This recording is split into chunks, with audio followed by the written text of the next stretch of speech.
Assalamualaikum warahmatullahi wabarakatuh. Perkenalkan, nama saya Sarul Ibad, NIM 12310150150, Prodi PAI semester 2. Saya di sini mau memenuhi tugas UAS mata kuliah ilmu kalam. Langsung aja, materi yang pertama adalah ruang lingkup ilmu kalam. Ilmu kalam secara etimologi itu berasal dari kata bahasa Arab, yaitu kalama yukallimu takliman, yang artinya itu berbicara. Tapi dalam ilmu kalam itu berbicara tentang dalil-dalil, bukan berbicara tentang apapun, tapi di sini membahas tentang dalil. Ilmu kalam ini dinamakan ilmu kalam karena apa? Karena membahas tentang persoalan penting yang terjadi pada abad awal hijrah, karena adanya perbedaan pemahaman atas firman Allah dalam Al-Quran atau atas firman Allah dalam hadits qudsi. Jadi dalam Quran atau dalam hadis qudsi itu tidak bisa kita telan dengan mentah-mentah. Kita harus tahu dari semua ilmu biar kita bisa memahami dalam firman Allah, meskipun dalam hadis qudsi atau dalam Al-Quran. Lalu dasar ilmu kalam adalah dalil-dalil pikiran, karena bukti kepercayaan agama menyerupai logika dalam filsafat.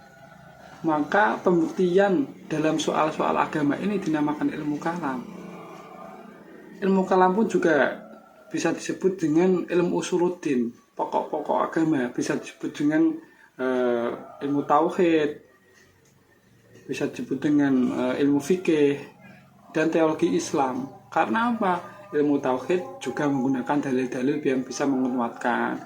Terus usuluddin, pokok-pokok agama itu juga bisa menggunakan ilmu kalam. Karena bisa apa? Karena terdapat dalil-dalil yang bisa menguatkan untuk menjadikan hukum. Lalu aliran salaf tidak bisa dimasukkan ke dalam aliran ilmu kalam. Karena apa? Karena ilmu kalam itu membahas masalah ketuhanan tidak menggunakan argumentasi filsafat atau logika. Sedangkan aliran salaf itu cukup menggunakan ilmu tauhid dan usuluddin untuk meyakinkan dan mendalami sifat-sifat Tuhan dan makna Tuhan yang sebenarnya. Itu cukup menggunakan ilmu tauhid atau cukup menggunakan ilmu usuluddin, pokok-pokok agama.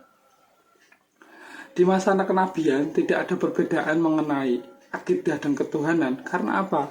Karena Nabi Muhammadlah merupakan rujukan tunggal.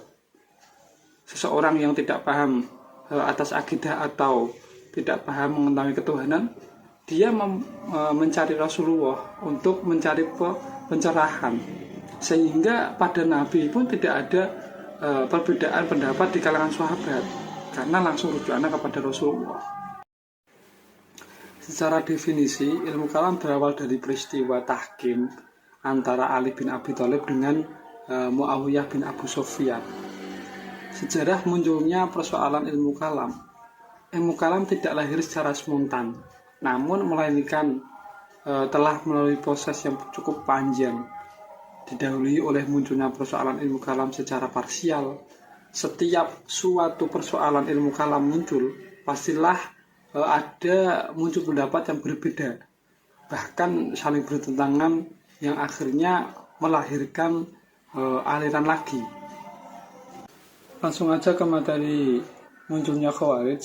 Kata Khawarij secara etimologi berasal dari kata bahasa Arab, yaitu kharaja yakhruju, yang artinya keluar. Sedangkan Khawarij secara terminologi ilmu kalam adalah suatu kelompok pengikut Ali bin Abi Thalib yang keluar meninggalkan barisan karena tidak sepakat dengan Ali yang menerima tahkim dalam perang Siffin pada tahun 37 Hijriah atau 648 Masehi dengan kelompok pemberontak Muawiyah bin Abu Sufyan dalam perihal perselisihan khalifah. Lanjut materi munculnya Murji'ah. Murji'ah diambil dari kata arja'a yurji'u, yang artinya penundaan. Teori-teori mengenai asal-usul munculnya Murji'ah itu, teori yang pertama mengatakan bahwa arja' dikembangkan sebagai sahabat dengan tujuan persatuan dan kesatuan umat Islam ketika terjadi pertikaian politik. Mungkin itu saja materi-materi singkat tentang ilmu kalam. Kurang lebihnya mohon maaf. Bila taufiq wal hidayah.